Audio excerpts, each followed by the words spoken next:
Si spacciavano per carabinieri in servizio a Bassano del Grappa per vendere online smartphone inesistenti, ma sono finiti nella rete dei veri carabinieri bassanesi.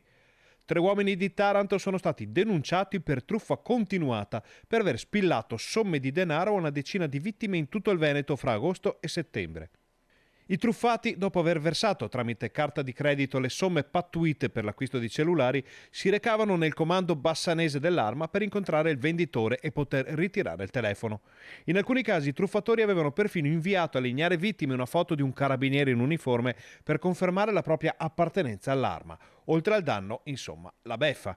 A questo punto sono partite le indagini che hanno portato all'identificazione dei responsabili dei raggiri, accertandone le colpe attraverso i dati incrociati di tabulati telefonici e contabili.